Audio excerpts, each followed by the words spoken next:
No doubt it's a country that likes to think of itself as inclusive, but that depends where you're standing. To me, as a transgender mixed-race person, we live in a deeply racist society. The government's race audit for England identified discrimination against people of colour in many of our institutions, ranging from the police to the justice system to schools. Does this surprise you? It's old news to me and almost a bad joke to identify it now. It's something that we've known for years, but the political will has not been there to deal with it, and I'm not sure it is now. Why should we expect anything else from a country that's built its success on the enslavement of non-white people? It's that continuous cycle of racism that explains where we are now.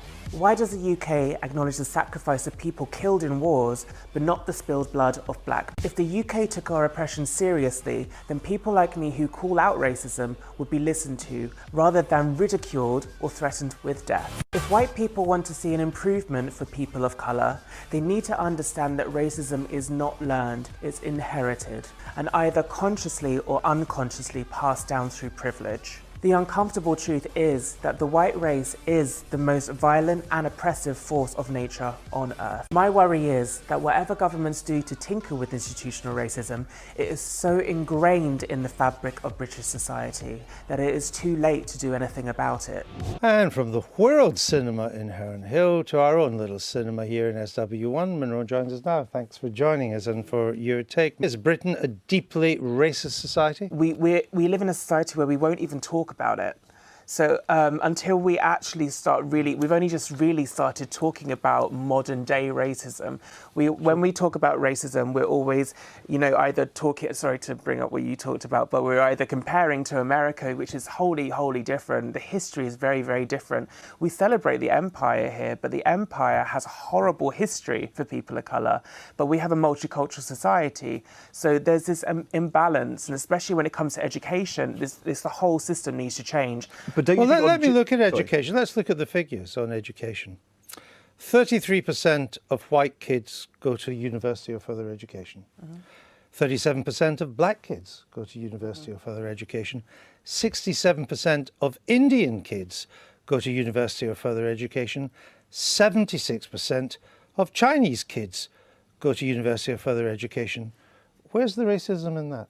I'm talking about how people's history and how people's But I'm talking about now and the chances of young children. I'm not talking about their... But what's wrong with these figures? I'm about to tell you. I'm not talking about their academic performance. I'm talking about how we are taught about each other. If black kids aren't being taught about their histories, if we're being taught, that white history is paramount, that's essentially feeding into a white supremacist narrative.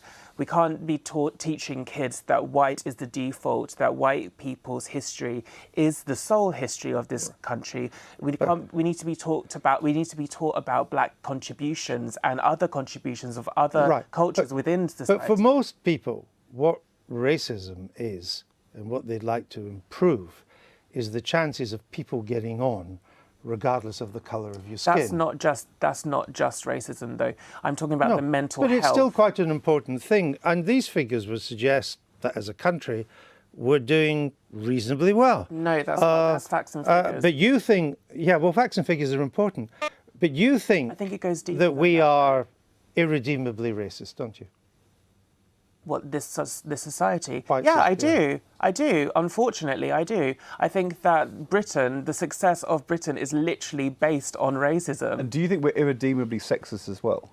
100%. But if you take something like gender, I think we are making advances in terms of gender pay. All men smashing down the patriarchy, we are going to be on that page. So I think, yes, but we can make progress. I think we can make progress and we can combat it. But if it's irredeemable, you can't make progress.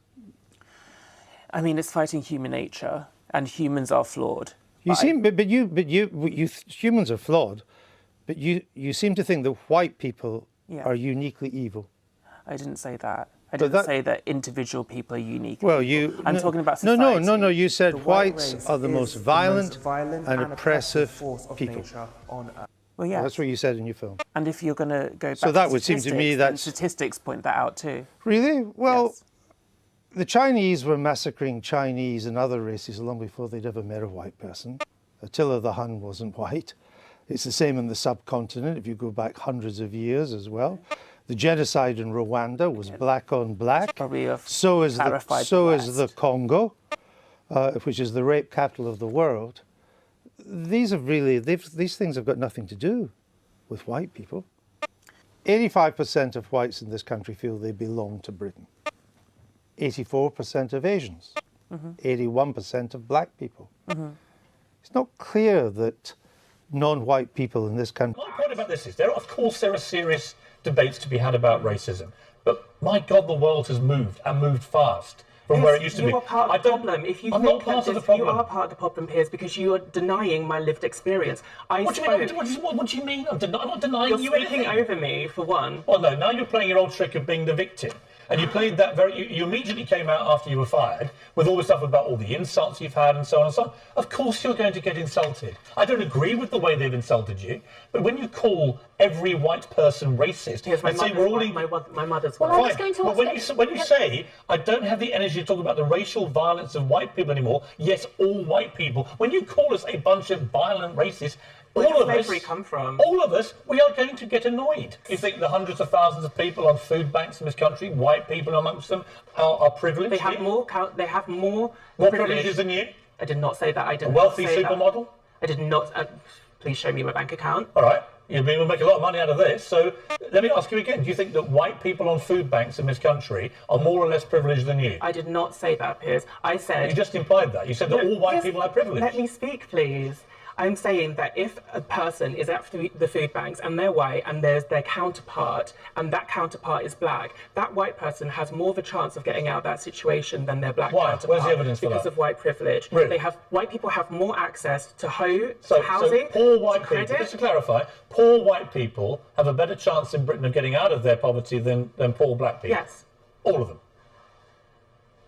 I feel like I'm up against the wall with you, Piers. No, you're not. What you're up against is somebody challenging you on your public statements, which you've managed to turn into a massive, great story of your poor victimhood. And I'm telling you, now you're sitting here, that I think when you say all white people are racially violent, that is deeply offensive. But wait, there's more. We need to be speaking about what the root of racism, what the root of sexism is. And sexism doesn't come from women. So of course it's caused by men. This is a social construct. You don't think women can be sexist? I don't think that women can enforce misogyny. What a load of nonsense. No, because it's all... You don't think any women can be sexist? Women don't uphold the patriarchy, Piers. That is not the case. The patriarchy. What's that? You don't know what the patriarchy is. I do, but explain it. The patriarchy is basically a structure that puts men at the top of power. So... It's not women that enforce the patriarchy. Women don't have anything to... The 5 most powerful people in this country currently are women. How does that sit with your patriarchy?